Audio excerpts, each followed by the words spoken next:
Christopher Columbus built in 1490. He was a great Italian explorer. He sailed his 3 ships, the Nina, the Pinta, and the Santa Maria, across the Atlantic Ocean and landed in what's today the Caribbean. Holiday for Italian Americans who celebrate the legacy of Christopher Columbus and the innovation and explorer zeal that he represented. In other words, we're calling it Columbus Day. Yes.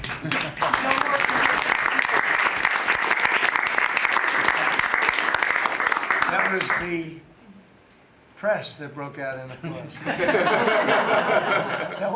Can you believe that? I've never seen that happen before. The press actually broke out in applause. Good. Columbus Day. We're back. Columbus Day, we're back, Italians. We love the Italians. Okay. Thank you, Mr. Thank you. Great. Thank you very much. Have a good one, sir. So we covered Scandinavia and Italy. Not bad.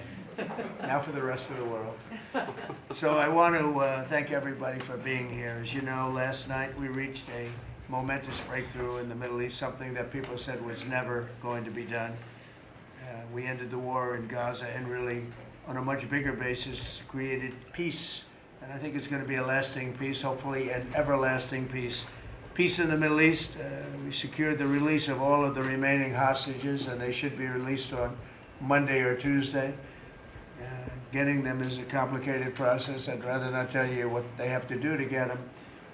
There are places you don't want to be, but we are getting the hostages back on Tuesday, Monday or Tuesday, and that'll be a day of joy. I'm going to try and make a trip over. We're going to try and get over there, and we're working on the timing, the exact timing. We're going to go to Egypt, where we'll have a signing, an additional signing. We've already had a signing representing me, but we're going to have an official signing. And the amazing thing is all of the countries over there, from Qatar to Saudi Arabia to UAE to all of them, I mean, the rich ones, the less than rich ones, they've all come together, something which is amazing, actually. They've all come together for this, and they're really probably the best relationships they've ever had. So it's been really something incredible that nobody thought it was possible to get it done. And very importantly, the hostages are coming back. As you know, they consider them hostages. They talk about them as hostages, but there are approximately 28 dead people, mostly young, mostly men, but and boys. I mean, boys. The one woman talked about her baby. Her baby's 25 years old, but you know, to her it's her baby, and we're bringing them home. We're getting everything, and to those parents, the dead young man is just as important, as though this person were alive. It's amazing. I've never seen anything quite like it. I've been very much involved. I've never seen anything quite like it. But it's really peace in the Middle East. And you remember October 7th was terrible, but also from the Hamas standpoint, they probably lost 70,000 people. That's big retribution. That's big retribution. But at some point, that whole thing has to stop, and we're going to see to it. Gaza is going to be slowly redone. You have tremendous wealth in that part of the world by certain countries, and just a small part of that, what they make will do wonders for Gaza. And I think you're going to see some tremendous countries stepping up and putting up a lot of money and taking care of things. But there's tremendous spirit like I haven't seen. And even the news, I won't call it fake news for this purpose, because they really were very fair today, I must tell you, in all cases. But they covered it very well. They covered it very fairly. Everybody loves it. Everybody. People that were never giving us a fair shake, frankly, they can't even believe it. They're so they're amazed by it. A lot of people are. But it was just everything came together. I think the attack was very important on Iran, because let's say that didn't happen, they'd probably by now have a nuclear weapon. Numerous nuclear weapons, and therefore, even if we signed a deal, there'd be a big dark cloud over it, and it wouldn't be the same thing. So Iran's different, but Iran wants to work on peace now. They've informed us, and they've acknowledged that they are totally in favor of this deal. They think it's a great thing. So we appreciate that, and we'll work with Iran. As you know, we have major sanctions on Iran and lots of other things. We would like to see them be able to rebuild their country too, but they can't have a nuclear weapon. So I want to express my tremendous gratitude to the leaders of Qatar, Egypt, and Turkey for helping us reach this incredible day and for being there. They were there with us all the way. And of course, as you know, Saudi Arabia and Jordan and so many. I will tell you, President Erdogan was personally involved in dealing with Hamas and some of the others. He's been great. They've all been really amazing. Indonesia's been amazing. Indonesia's been fantastic. The whole world has come together for this. People that didn't get along, people that didn't like each other, neighboring countries that frankly didn't like each other, but now it's just this moment in time. So we look forward to welcoming the hostages like you can't believe home to their families, and that'll take place early next week. We hope Monday or Tuesday.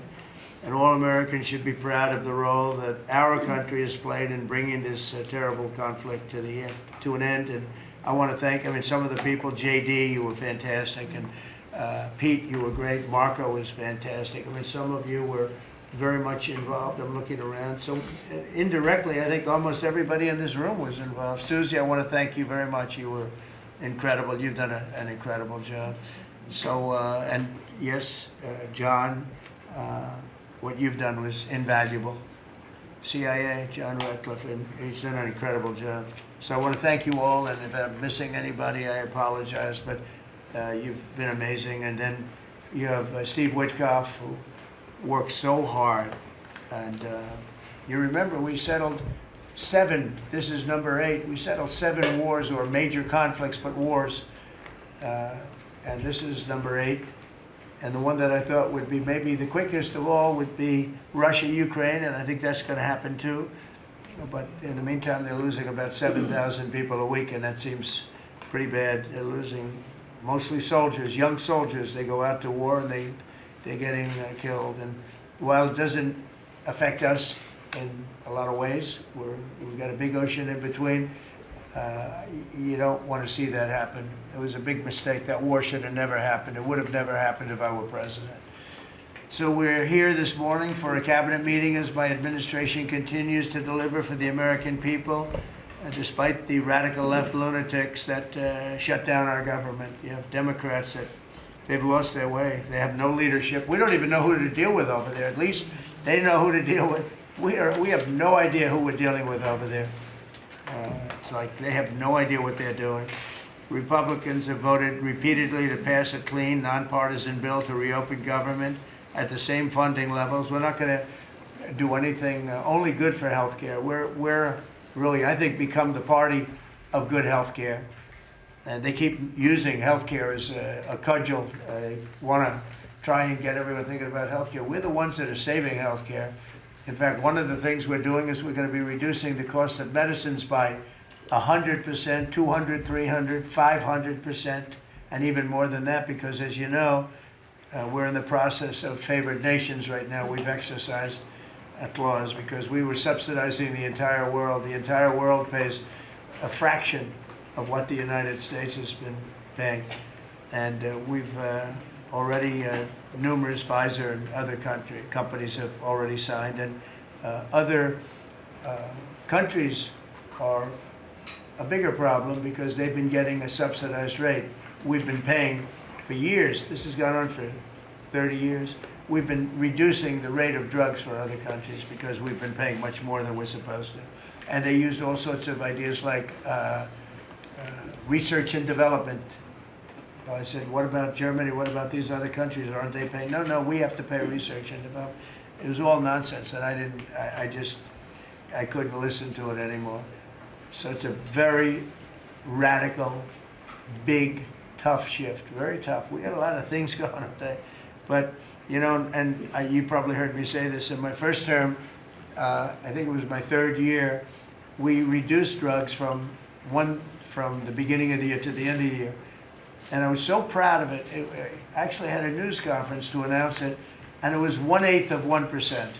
Think of that, which is barely a reduction. But it's the first time in 28 years that there was a reduction in drug prices for the year. So from the beginning to the end, it was 1/8 of 1%. And I was so proud of myself. I did something that nobody else could do. But when I started to think about it, I said, doesn't make sense. And then I'm starting to look at numbers where a pill or a treatment or some pharmaceutical product is selling in Europe for 10% of what we pay for in New York City or in any one of our places and cities, states. And then I see people leaving for other countries to go buy their pharmaceuticals, where they make journeys to various other countries, including Europe, where they got the best bargains of all. And I put an end to it. It's over. And now we're, in major, I guess, disputes, but we're winning the disputes by a lot. With the countries, a couple of countries said, we won't do this. I said, well, it's unfair that we're paying 10%, and, you're paying just a fraction of what we're paying for the same product made in the same plant. And they said, well, we're not going to do it. I said, that's okay. You don't have to do it. But I'm going to put a tariff of 9% or 7% or whatever the amount of money is, and I'm going to put a tariff on your country for the amount of money that you're taking advantage of us for. No, you can't. I said, yeah, I can do that. I'm going to do that. And they would immediately agree. And it'd make the tariff substantially more than the number we're talking about. And they would immediately agree. So we have the consent, I think, Bobby, of every country, essentially. They know that if they don't do it, we're going to put a tariff on for double the price, and then they're going to do it. So we never had that before. You never had anybody in here that knew what the hell they were doing, I'll be honest. It really it makes me angry. Because for years and years, and this started many years ago, and basically we subsidize the world. So this is going to have a huge positive impact on Medicare, Medicaid, even Social Security. But anything where there's pharmaceuticals, drugs involved, it's going to have a tremendous impact. So we're going to get drug reductions of 100%. I told you 1/8 of 1% that I was proud of myself. Now you're going to get 100%, 150%, 200, 300, 400, 500%. You're going to get the biggest drug reductions that you've ever seen. And they're already, I guess they're starting to kick in, but we've made deals with numerous companies and we're going for the full board. We want whatever the price is. So that would mean that the world price, because the world is bigger than the United States, a lot more people, but the world price will go up a little bit and our price will come down a lot. So if a pill sells for $10 in London and $100 here, the pill will go to $20 in London and $20 for us. It's pretty simple. And that is a number that nobody can even fathom. It's a little like tariffs. Nobody knew how big they were. Nobody knew until they started seeing the trillions of dollars that have come in. I don't know why they didn't understand it. It's something they should have understood. We were taken advantage of for years with tariffs.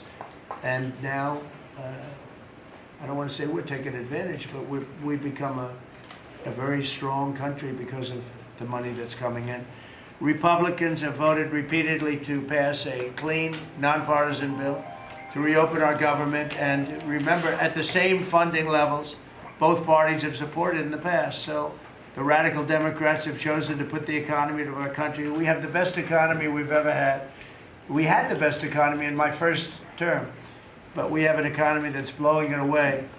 And we have the Democrats that are trying to obstruct. They don't want to have a good economy. I don't think they want to have a good country. That's why they try and stop our law enforcement from doing what we did in Washington, D.C. Washington, D.C., we have a great, safe, beautiful capital right now. Beautiful. It's so safe. You can walk down the street. Numerous people standing before me were mugged. And you're not going to get mugged anymore. We have a safe capital, one of the safest. We took it from one of the most unsafe places to one of the most safe places in the country. And we also beautified it, and we're in the process of doing even more so. So we're very proud of our capital. Again, we were embarrassed by our capital. A lot of people being killed. They'd come from Iowa, Indiana, Florida, they'd come up and they end up getting shot. They're not getting shot. We moved out 1,700 people approximately, right? Approximately 1,700 hardened criminals, career criminals. They moved them out. So Chuck Schumer and Hakeem Jeffries and the congressional Democrats are holding the entire federal government hostage. I will tell you, a lot of Democrats want to get this thing open too. They do. They're calling us and they just want to get it open. And all we're doing is saying, just play the same thing until we get it straight. And they don't know how to go about it. I mean, and the problem is we really don't know who the hell is leading the Democrats. You have this AOC, I don't know her at all, but I watched her the other day. She said, well, if they want, they could come to my office. That's not leadership, you know. The only one that challenged her actually was Nancy Pelosi, and Nancy's not looking too good. I don't know what happened to Nancy, but she's not looking great. But she was the only one, I give her credit, she was the only one that challenged her. But AOC said that they can come to her office and negotiate, the Republicans. And we're saying, oh, I didn't know she was in leadership. But she's taking Hakeem Jeffries' place, and Schumer's afraid that she's going to run against him. And right now, I don't know, he can change, life is crazy, right? But right now he can't beat, I don't think he can beat anybody. So he'll lose in a primary. I would say he'll retire before he loses in a primary. So I think Schumer's going to retire because he can't beat anybody. His polls are so bad.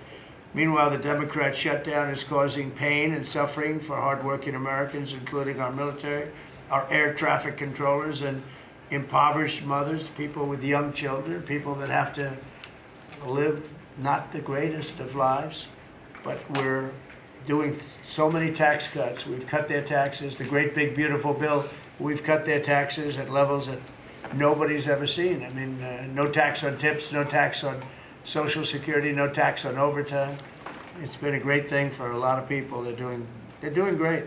Despite all of the damage that it's caused, the shutdown has been, you know, pretty damaging. I mean, it's not yet because it's early, but it gets a little bit worse as it goes along.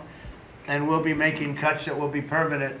And we're only going to cut Democrat programs. I hate to tell you. I guess that makes sense. But we're only cutting Democrat programs.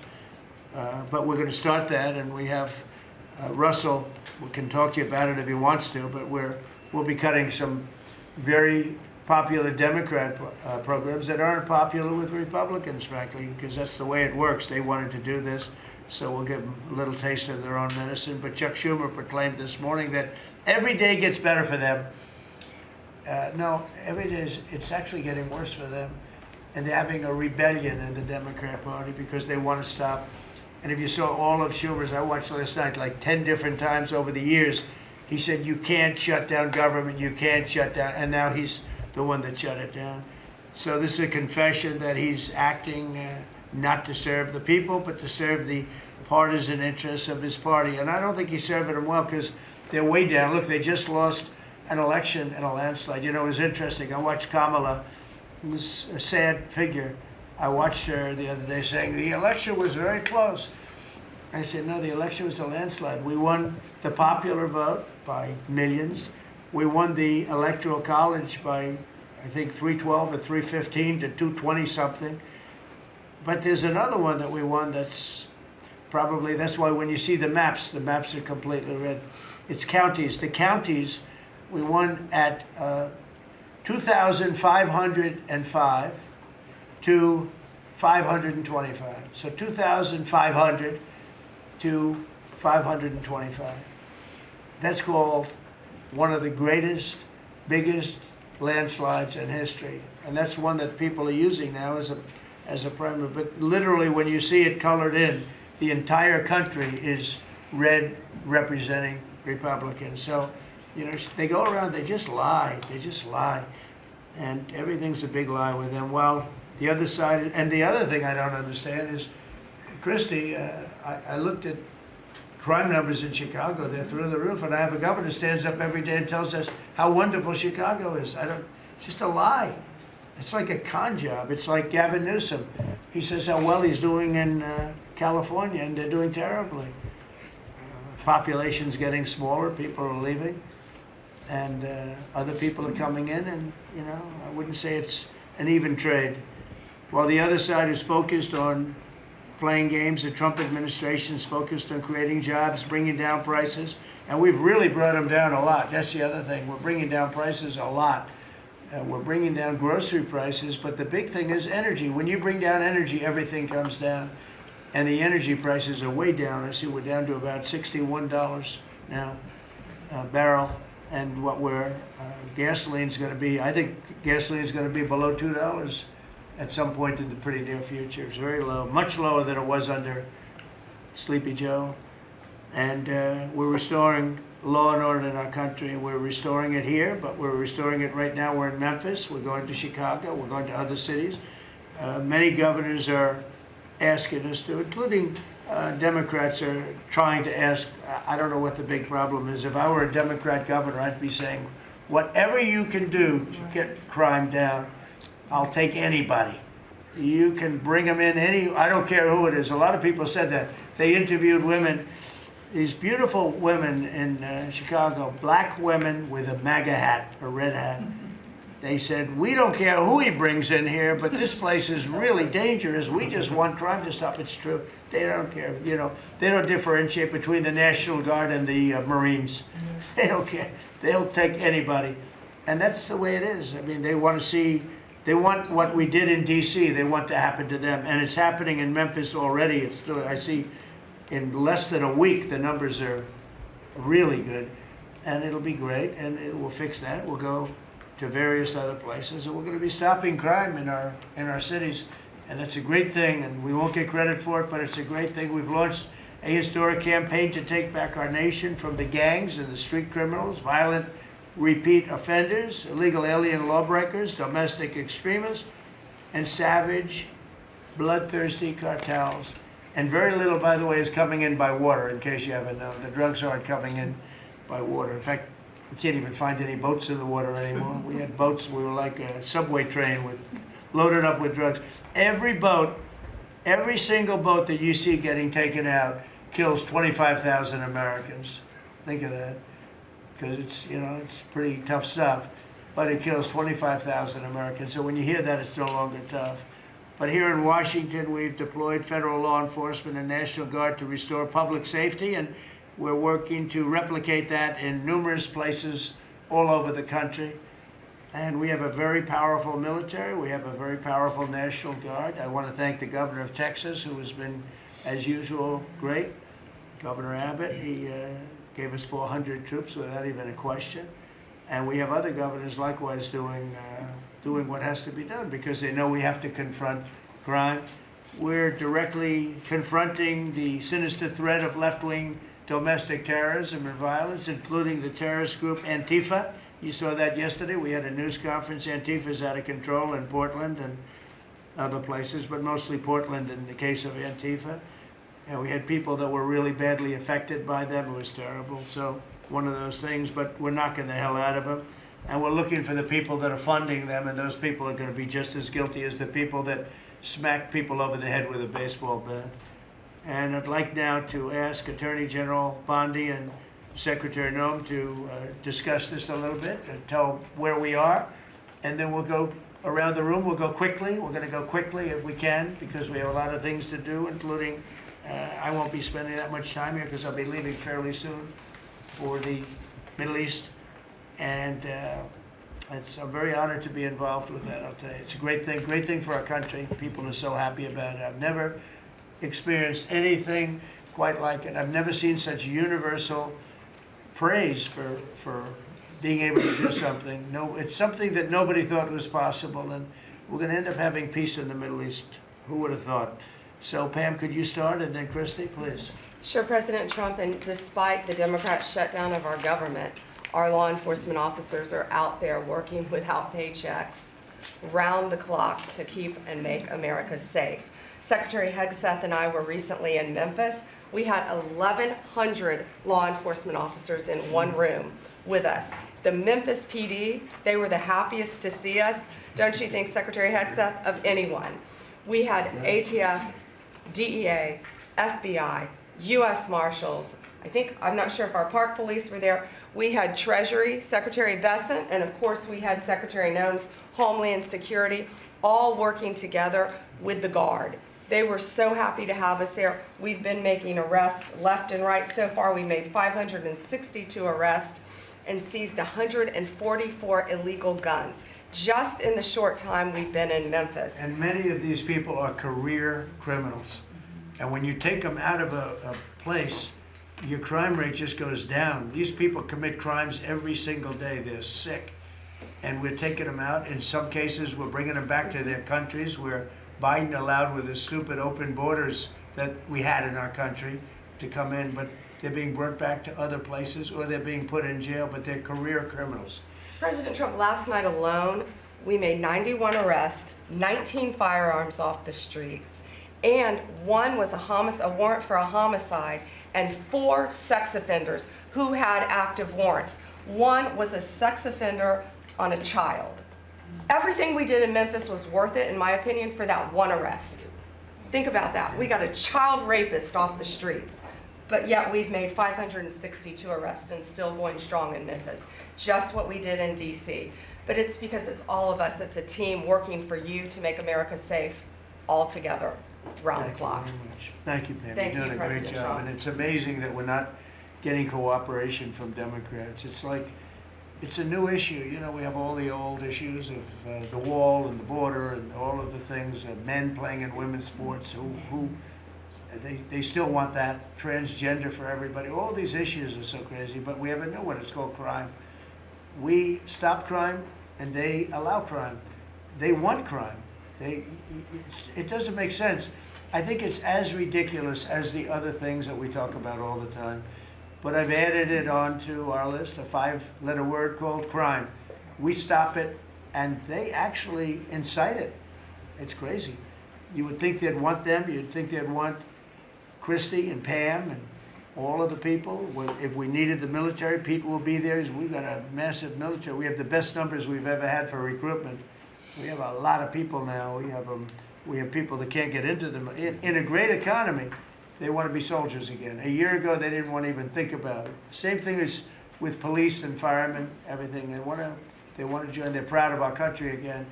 Christy, go ahead, please. Well, sir, thank you for your leadership and for deploying all of government to help us keep our country safe. You have talked extensively about how threatened our ICE officers are, but all of our law enforcement out there. And we saw the shooting in Dallas at that facility, so we're hardening all of our buildings and making sure that we have more security measures, snipers on the roof, people to protect our law enforcement while they're out there on the streets. But what I'm also doing, sir, is, and with your authority, is we're purchasing more buildings in Chicago to operate out of. We're gonna not back off. In fact, we're doubling down, and we're gonna be in more parts of Chicago in response to the people there. And then I was there a few days ago and looked at some facilities that we can deploy more law enforcement out of. Because what they're trying to do with these riots and violence is distract us and keep us from going after those murderers and rapists that are out in the streets. And then I was in Portland, went out and back on Tuesday, and met with the governor, met with the mayor, met with the chief of police and the superintendent of the highway patrol. They are all lying and disingenuous and dishonest people. Because as soon as you leave the room, then they make the exact opposite response. So we're looking at new facilities to purchase. They're in Portland too, and we're gonna double down. And I told them if they didn't meet our demands for safety and security on the streets and work with us, then we were going to bring in more federal law enforcement. So I wanna thank Pete and the Department of War for all their help. They've been fantastic, but while we fight litigation and work with Pam on that, we're gonna send more of our resources and men and women out there to keep everybody safe. So no worries. What we see in DC and what we see in Memphis for benefits for people in the safety and security, we'll see that in Chicago and Portland. And the numbers in Memphis, it's only a week, but the numbers have been amazing, I understand. That's exactly right. The crime numbers are way down. Fantastic, and it shows what a partnership can be between local law enforcement and the federal government. And if we have to do it the hard way in Portland and Chicago, we will. But the people demand And the President safety. Trump, my lawyers are in court right now as we speak for you, arguing in Chicago and Portland to keep them safe, to bring in the Guard. The government doesn't want it there, but we do. We're going to keep their citizens safe, thanks The to people you. want it. I don't understand the politics of it. I don't understand why Pritzker is trying to protect people that are They're more really scared bad. they're more scared of the anarchists that are on the street and the politics of it than they are of doing the right thing. I think they're afraid. Yeah, I yeah, think they're they're scared. threatened. They don't tell us, but I think Pritzker's threatened by people. There's no other reason that this could be possible, that they don't want to have a safe Chicago. And we can solve the problem very quickly. And we're doing that anyway, regardless of if he doesn't want it or if he does want it, we're doing it anyway. So make sure. I asked the mayor that himself. He said that Portland was perfectly safe, a beautiful city, no problems. And I said, well, why did you clear the streets for me today then and build out a 4-block radius to make sure I could get in and out of here? And these people on the street screaming death to ICE. There's graffiti that says Molotovs melt ice. We have the guillotines. We're going to use them. The Portland's things that- almost different. It's like anarchists. It is. It really You know, is. it's really different than a lot It's of the awful. others. This is a sick situation, but those are anarchists. Those are people that want to overthrow government. They're really degenerates. And we're finding out who is supplying all of those beautiful signs and everything Well, else. Scott's been fantastic. His team finding the financial networks is great. That's what Okay, gives Scott, everybody. Scott will do that. That's easy for Scott. We got a great team, sir. That's good. How about we go to Marco? You can talk a little bit about what's going on and Well, go ahead. yeah, Mr. President. I don't know if one day perhaps the entire story will be told about the events of yesterday, but suffice it to say, it's not an exaggeration that none of it would have been possible without the President of the United States being involved.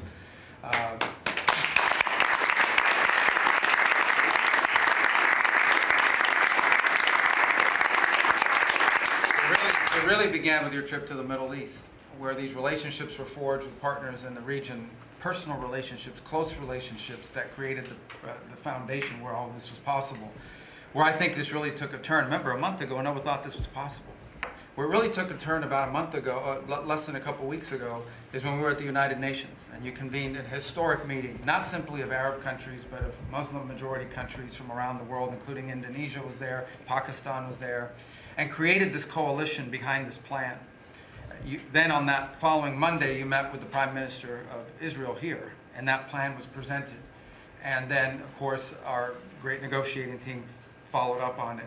In the interim, again, perhaps the stories will be told, perhaps they will never be told. The President had some extraordinary phone calls and meetings that required a high degree of intensity and commitment, and made this happen. And I think what's important to understand is that yesterday what happened was really a human story. There's a geopolitical aspect to it, there's no doubt about it. It creates the conditions for Gaza to one day be a normal place again and people to have a better life and Israelis to be safe. But yesterday was a human story. And because of the work you put in, and honestly, not only is there no other leader in the world that could have put this together, Mr. President, but frankly, I don't know of any American president in the modern era that could have made this possible because of the actions you have taken unrelated to this and because of who you are and what you've done and how you're viewed. And this weekend, because of that, at some point very soon, we are going to see 20 living human beings emerge from the darkness into the light for the first time in 2 years. And that is because not only were you used the credibility and the power and the prestige of this office and the relationships you created, and you committed yourself to making it happen. And I think it will go down as a historic moment in the history of our country and something our country should be very proud of, that we have a president that's committed to not just peace, but to the human aspect of reuniting these families. My last point on this is just a couple days ago, Secretary Lutnick hosted us all, many of us, at the Kennedy Center. And we have these families, we've interacted with them for so many years, for 2 years now. And the stories are heartbreaking, both whose families are alive and those who are deceased as well, who want their relatives back so that they can complete the process of grieving. And we had all hoped that perhaps that was the day that we would have an announcement for them on the anniversary of the 7th, but I know you were able to speak to some of those families last night, and I just hope the whole nation understands how incredibly proud they should be of their president and of their country for the role that they've played. And I don't want to let this moment pass, Mr. President, without also noting the incredible work of Steve Witkoff and Jared Kushner. Yeah. They're an incredible team working together, facing some substantial impediments to even being there this weekend and doing it. Let me just leave it at that. And they've done a great job on your behalf, Mr. President. They deserve a tremendous amount of credit. But thank you for what you've done for the world. For the world. Thank you very much, Walter. I appreciate it. I think because we have a very busy day with all that's going on, what we'll do is maybe just a few of you raise your hand if you'd like to say something that don't talk too long, Doug. He's doing such a great job. So good that he could talk all day. That's the problem, right? But, and what we'll do is just take a few hands and then we'll go back to getting peace done, okay? We'll go a little bit quicker. We'll take a few questions from the press. Go ahead, please. President Trump, I just want to double down on what Marco was sharing. It's such a remarkable accomplishment. Agree that no other president could have done this, but what set the groundwork for you able to do that? When you took office on January 20th, you made a 180-degree turn in our military strength with Pete's leadership. You were the master class in peace through strength. So militarily, we've completely turned around. We've demonstrated that through execution against Iran and others, that we have force. We want to end wars, but we'll use power if we have to. And then secondarily, peace through strength is also the prosperity, having the strongest economy and being willing to wield the power of a tariff in addition to the military power to reorder the globe. Those two things that you're standing on, both economic power and military power, allowed these negotiations to go forward. And I think as you've described the importance of these economic negotiations and all the trade deals, but that also begins with another 180-degree turn, and that was the 180-degree turn on energy. You have used energy diplomacy to bring prosperity to the American people, and you've used it to bring peace abroad. The combination of those three things have been remarkable, and now we're seeing the remarkable result. And we got one more that I know you want to end with Russia and Ukraine.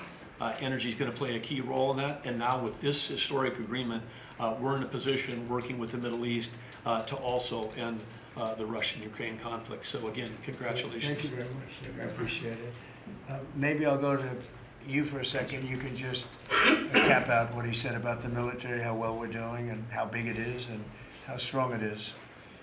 Mr. President, you're exactly right. At the War Department, you don't get peace without strength. And our job is to be the strength part of the equation and deliver that when necessary, as you demonstrated with your Order of Midnight Hammer.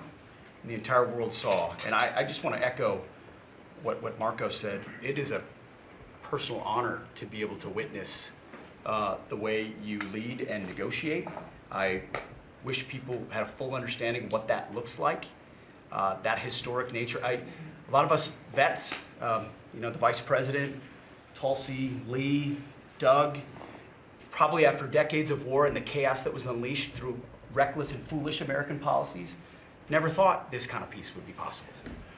Yet, with your strength, with your ability to wield trade negotiations, personal relationships, to open up that opportunity is truly historic on the world stage. And it creates a whole number of other cascading effects. And watching Marco and the Vice President and Steve and Jared, the CIA director, everybody come together to make it happen. You've formed a phenomenal team, Mr. President. And at the War Department, our job is to make sure if and when there's question about American commitment, the whole world knows we've got the biggest, strongest, most lethal, and most ready War Department in the world, which is true, which is why we saw record recruitment in 2025, Mr. President. The first 2 weeks of 2026 already blows that out. FY 2026 already blows it out of the water. In fact, re-enlistment has already met its year-long goal in the Marine Corps in 2026. 2 weeks. Okay. You can't. There's no other way to create that kind of love and enthusiasm than with your leadership, sir. And it is an honor to work with Pam and with Christy and the cities across the country to make sure American citizens and law enforcement are protected with our National Guard. But that's a core mission. And last thing, Mr. President, on the southwest border, the first group that rotated in to lock down that border to 0 crossings is now rotating out, and with a new border medal, the Southwest Border Medal, or it's actually called the Mexican Border Medal, revived from 1918, that will be pinning on their chest. So thank you for renaming the department, and we're trying to live up to it every day. Thank you, sir. I mean, think of this. We have record numbers of recruitment. 1 year ago, there were stories, front-page stories, that we couldn't get anybody to join the Army, Navy, Air Force, Marines, Coast Guard. My beautiful, I call it our beautiful Space Force. I love our Space Force. It's turned out to be very important. But we couldn't get anybody to join. Nobody wanted to join, including our police and fire. They didn't want to join anything. Recruitment was embarrassing. We couldn't get anybody. And now we're brimming. Now it's, and they're getting in based on merit now. A soldier's a soldier. They come in now based on merit, not based on woke stuff that anybody can qualify. You have to qualify for jobs. You have to qualify for certain types of jobs. And it's amazing. So we were embarrassed a year ago. Think of it, a little bit more than a year ago. A year ago, I think it stopped on November 5th. I think it really started, this all started on November 5th, the election day. But now everybody wants to be, and we have an overabundance, and maybe we should raise it a little bit. I don't know. I like that idea, sir. But we could raise it. But we have so many people want to join, and they're proud of our country again.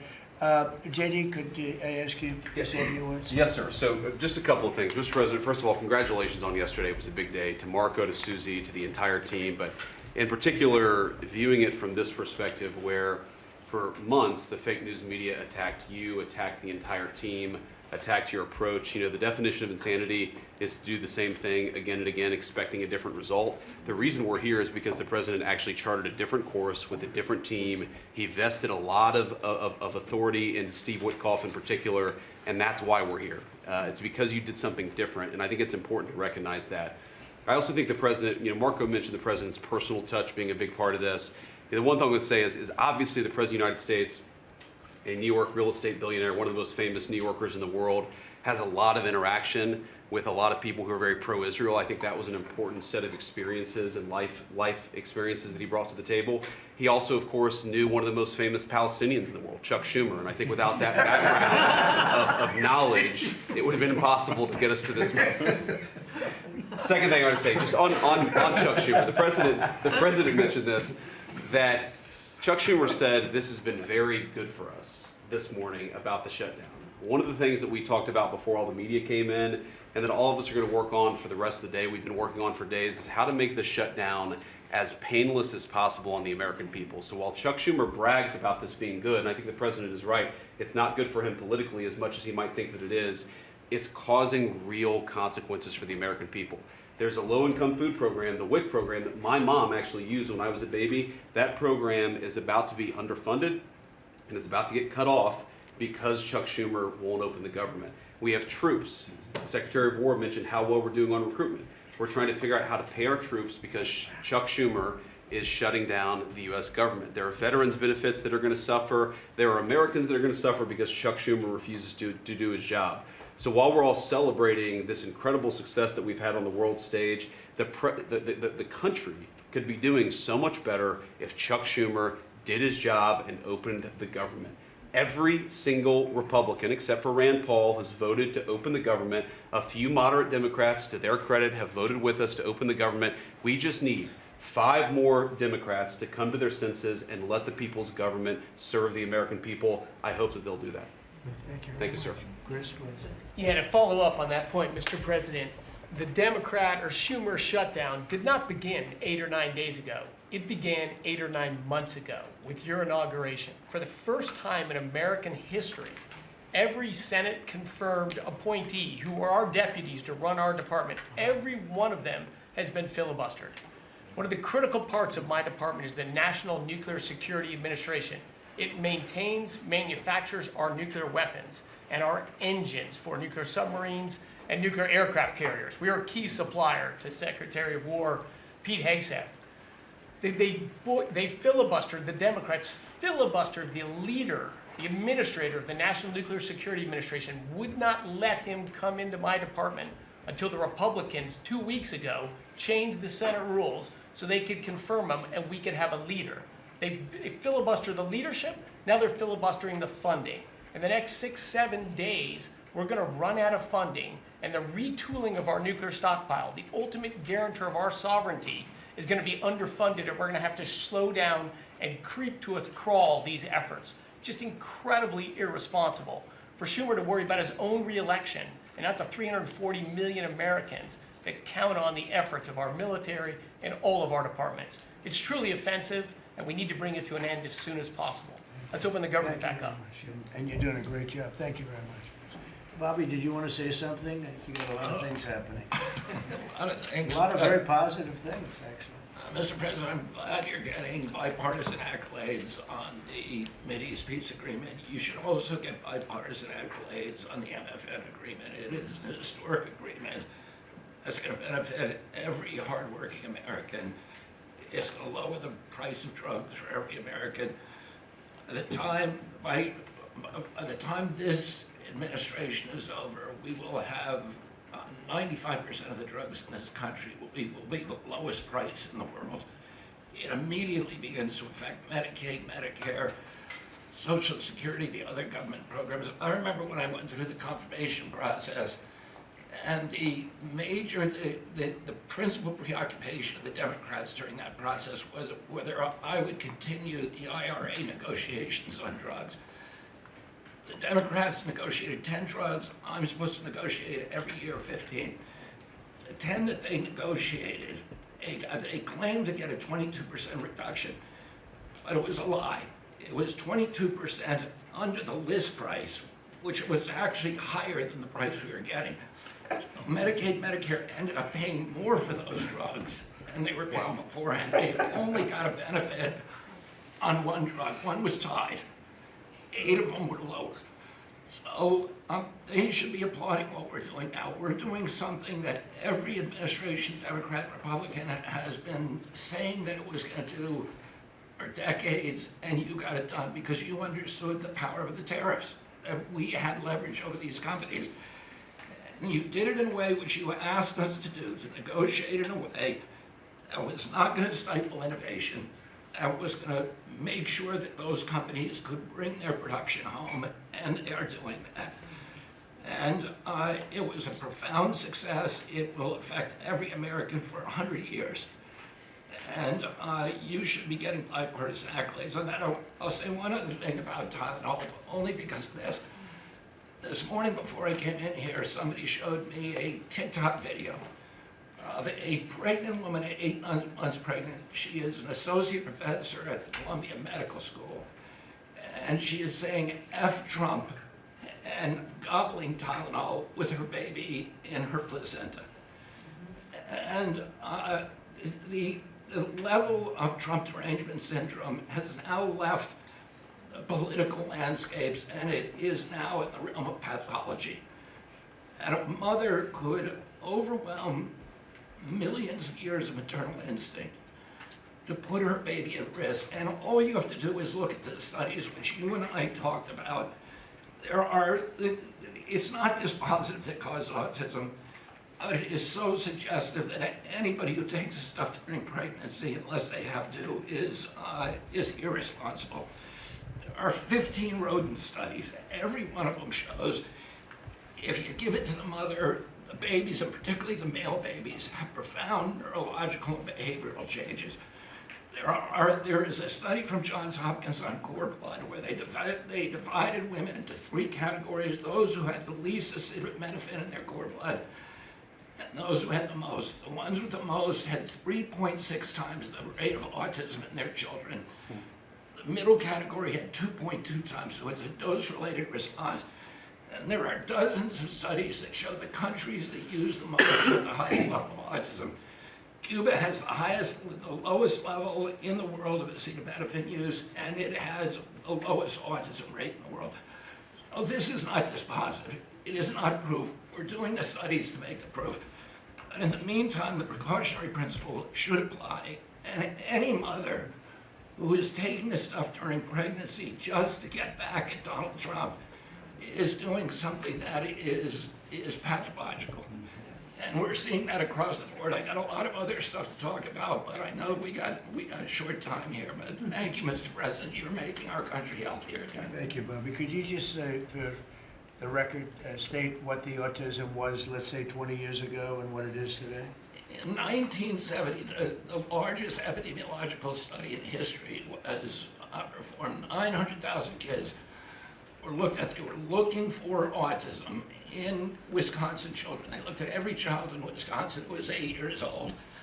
They found an autism rate of 0.7 per 10,000. So almost close to 1 in 20,000, less than 1 in 10,000. Today, the autism rates are nationally are 1 in 31, but it's actually much worse than that because California, which has the best collection system, reports an autism rate of 1 in every 19 children, 1 in every 12.5 boys. This is a national security issue. There is nothing more important, and I'm grateful to you, Mr. President, because you know the flack that you take for talking about this issue. You've shown courage and you've shown leadership, and I can't thank you enough for letting me do this work. Thank you. So think of that, 1 in 20,000, and now it's 1 in 12 for boys, 1 in 18, 19 for girls. So obviously there's something that's artificially, I think, induced, something, whether it's the vaccines in terms of these massive vaccines that are twice the size of a jar like that, of a glass of water like that, I mean, into a baby's body. And I've suggested get them in doses, get them in, maybe 20%, 30%, but smaller, not such a big. I think, that. Then we had certain recommendations, the MMR, take them separately. The measles is already separate now, and it works out much better, but there doesn't seem to be any impact if you take it separately. If you take it as a combination, it's not so great. And some other things, but I would say don't take Tylenol if you're pregnant, and when the baby is born, don't give it Tylenol. You can avoid it at all, just don't give it Tylenol. I'll say this Really, also. what do you have to lose? You really don't have much to lose. Yeah, go ahead. There's also there's many other confirmation studies. There's 2 studies that show children who are circumcised early have double the rate of autism. It's highly likely because they're given Tylenol. So, none of this is dispositive, but all of it is stuff that we should be paying attention to. But, there's a tremendous amount of proof or evidence, I would say, as a non-doctor, but I've studied this a long time ago. I met Bobby in my office 20 years ago. We were talking about the same thing 20 years ago. And I was a real estate developer. It bothered me that it seemed to be getting worse, but it's so bad now when you hear these numbers. It's not even really sustainable. I don't know how people do it, but there is some very strong evidence on Tylenol. In fact, at one point, I guess the company gave a warning. They still don't recommend it during pregnancy. That's the weird thing. They're not recommending it, and that's the company itself. So just don't take it. Don't take it. If you're a woman, don't take it, and don't give it to the baby when the baby's born, and I think that's going to have an impact. But I'd also get the shots in smaller doses. There are a few things, we gave a few things that just seem to be, and I think you'd get that number way back up. Think of it. You have 1 in 20,000, and now it's not even believable when you think that 20,000 drops to 12 children. So that's induced by something that's given or taken, and it should be able to be stopped. And you're talking about the Pennsylvania Dutch, you were talking about the Amish, where they don't take any of this stuff, and they have virtually none, right? They have no autism. So we're doing something very bad. Somebody's been given some bad things. Other countries, by the way, we have 82 vaccines that we give simultaneously. And I'm a vaccine believer, by the way. I believe in the polio vaccine. I believe in a lot of vaccines. But when you give 82 vaccines in a shot to a little baby that hasn't even formed yet, it's a lot of vaccines. And in Japan, they give a much smaller number. In Germany, they give a much smaller, like 28 vaccines. That's a lot too, but 28's a lot different than 82. So, but I would say on the Tylenol, don't take it, and that will be. I think it's going to be a big factor. I think it'll be a very good result, and I hope we're going to be able to see that result in the not too distant future. Because certainly, people have heard us loud and clear. That's why I bring it up again. That's why I asked you to talk about it. Because this is a horrible thing, and if you don't take it, I mean, you have to tough it through sometimes. There are other things you can do, but you have to tough it out. It's easy for me to say, but I think you're going to see numbers that will be it'll be so significantly improved, and maybe fully improved. I mean, there's something there, there's something going on, and we have to address it. And so I'm addressing it the best I can as a non-doctor, but I'm a man of common sense. Okay, any other questions? I'd like to comment on the Yeah, workforce. please. Mr. President, a lot of people are calling to give you the Nobel Peace Prize after this peace deal that you managed to achieve in the Middle East. First of all, your opinion on that, and I was wondering about your trip to the Middle East, if you can tell us if you're considering to speak at the Knesset, at the Israeli parliament. Well, they asked me to speak at the Knesset, and I've agreed to. If they would like me to, I will do it. It's the first time a president has ever done that, so that makes it very interesting, right? Yeah. But yeah, so I will do it if they want me to. They have asked me to do that. Thank you. Families of hostages are out in the streets in Israel dancing and crying tears They're of all joy. dancing in the streets right now. They're dancing in the streets. They're so happy. Everybody's happy. They're dancing in the streets of Arab countries, Muslim countries. I've never seen anything like it. Everybody is happy. It's been really amazing. Thank you. President Trump, on the international peacekeeping force that's going to deploy to Gaza soon, do you expect that Pakistan, Turkey, other countries to contribute forces? Has that become firmed up? And also on the shutdown, it seems like in the House there's a majority support for a temporary extension of the Obamacare subsidies, perhaps minus the funds for illegal immigrants. Is that how you see the deal to end the shutdown happening? Well, I see the deal just getting extended as we continue to talk, but we're willing to pay because we're paying. You know, it's very simple. We're paying. And the Democrats are the ones that caused this problem. And it's a big problem for them. And they have a lot of break in their ranks. But so I see that, you know, I think that'll get worked out. But we want to get back before we do this. We don't want to have a gun held to our head. We don't like that. And the public doesn't like it either. So we want to get back. And I think it's going to work out. I think it's going to work out very well. It's something that shouldn't have happened. This was supposed to take place before the election. You know, this was supposed to take place on September 28th before the election. We shouldn't even be talking about this right now. This is actually something that shouldn't have even happened. Yeah, please. Mr. President, looking ahead, what guarantees Hamas disarms and that Israel doesn't resume bombing once the hostages Well, are the first released? thing we're doing is getting our hostages back, okay? And that's what people wanted more than anything else. They wanted these hostages back that have lived in hell like nobody has ever even dreamt possible. And after that, we'll see. But they've agreed to things, and I think it's going to move along pretty well. But what is phase two? When does it I'm not begin? going to talk about that because you sort of know what phase two is, but there will be disarming, there will be pullbacks, there will be a lot of things that are happening. You know, I gave you a whole list of 22 different things that will take place. And I think it'll take place, and I think you're going to end up with peace in the Middle East. But we have to get our hostages back. And we weren't going to do it at the end. We're going to do it at the beginning. We said we want them at the beginning. We're not doing it. You know, we got the hostages back. We did, as a group with Steve and Jared and Marco and me and all of us. We got the hostages back. We got many of them back. Many, unfortunately, were dead. But we got many back that are now living with their families, with their parents in many cases, and with their husbands, families, wives. Many of them, they celebrate all over. They're the ones that are celebrating the loudest. They're all over. There are a lot of them that we got out. But the last 20, and I always said the last ones are going to be the most difficult. But it's been a very big deal getting the hostages out. But the rest is going to take place too. And can you promise Palestinians they will be able to stay? Well, they know exactly what we're doing. We're going to create something where people can live. You can't live right now in Gaza. The place is it's a horrible situation. Nobody's ever seen anything like it. So yeah, we're going to create better conditions for people. Yeah, please.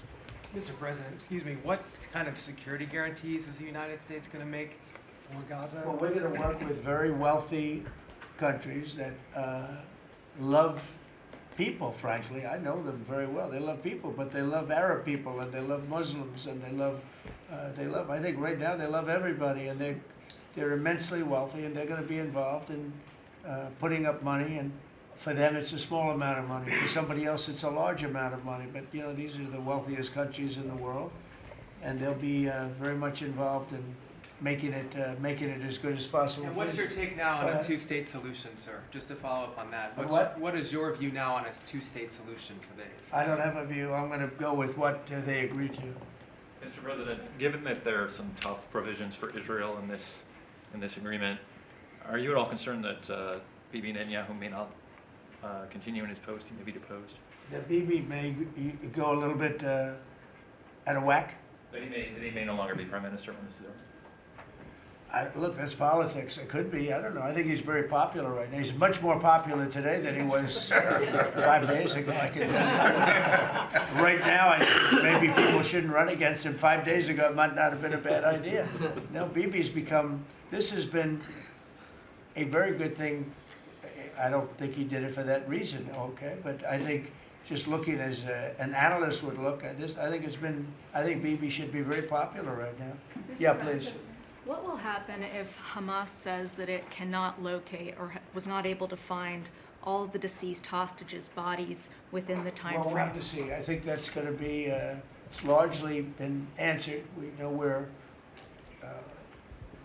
most of them are.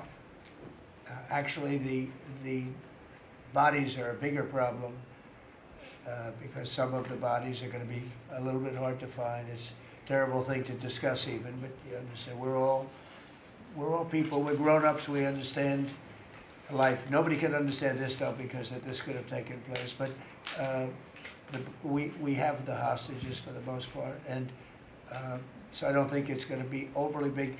The situation with the bodies, you know, they say 28. Some are going to be a little bit hard to find, but we're going to do the best we can. Yeah, please. If they don't find them within the time frame. Please. Thank you, sir. Regarding Jared Kushner's role in the negotiations, can you explain a little bit about why he came on at the last minute?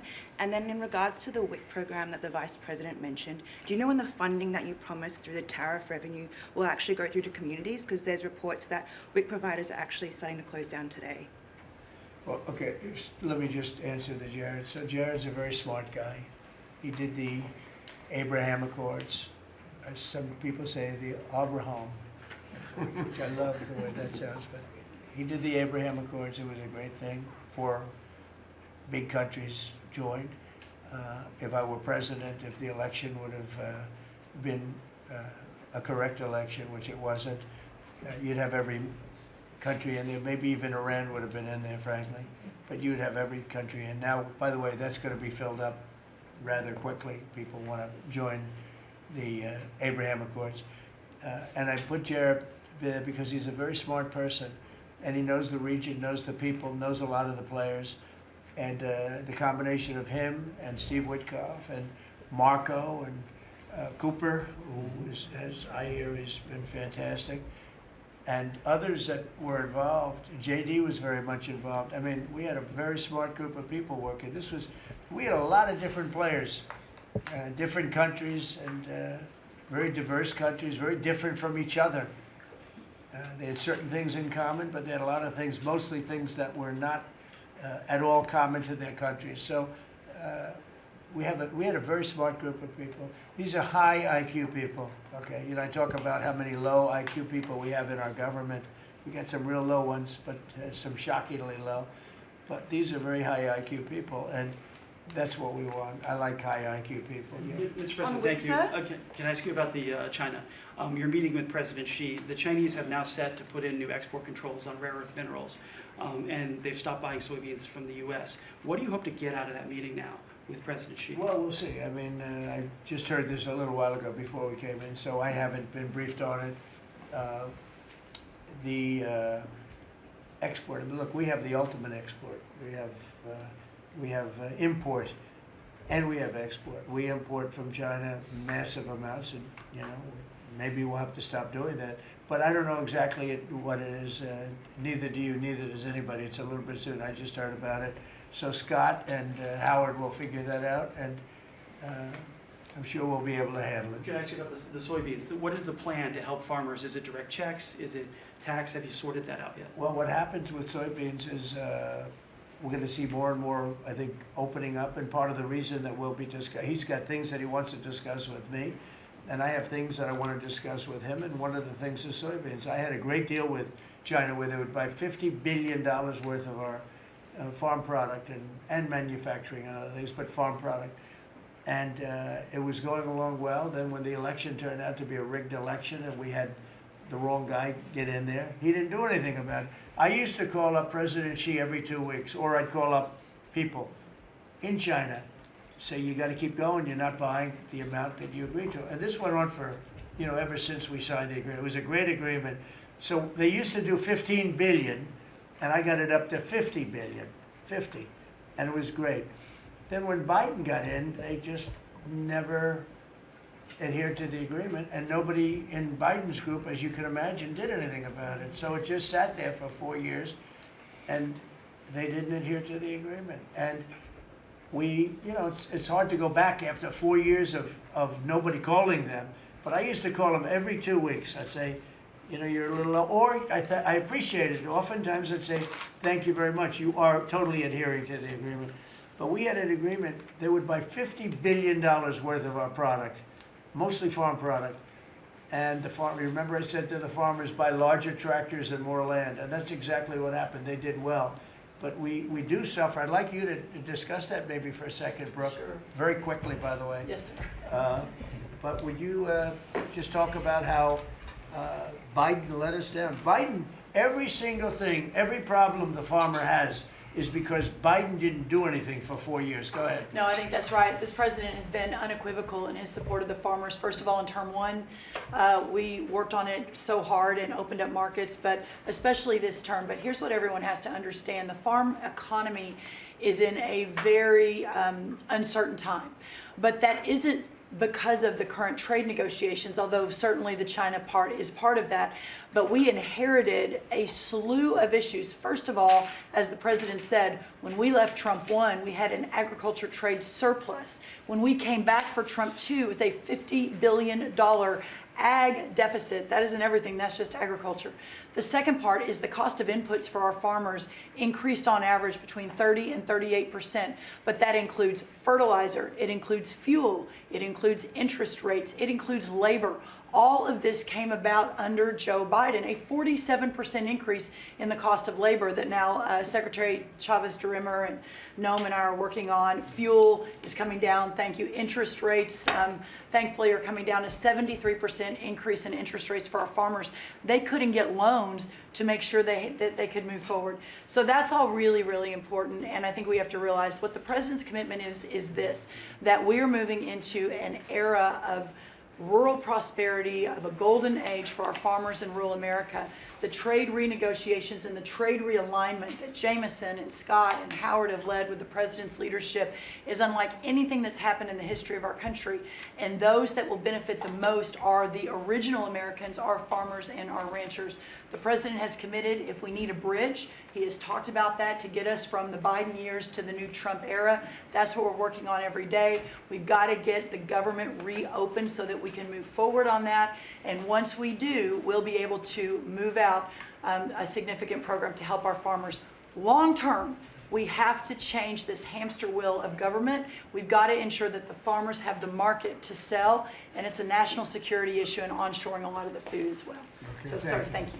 Thank you, everybody. I think that's enough. Thank you, Press. Thank you, Press. Let's go. Thank you. The country is doing very well. Thank you very much, everybody. Thank you, Press. Still open to go out. Thank you. Thank you. Let's go, Press. Thanks, guys. Let's go. Head out, guys. Thank you. Thank you. Right this way.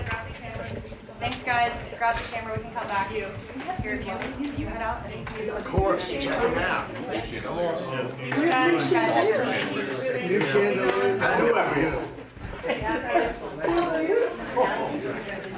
Yeah, you.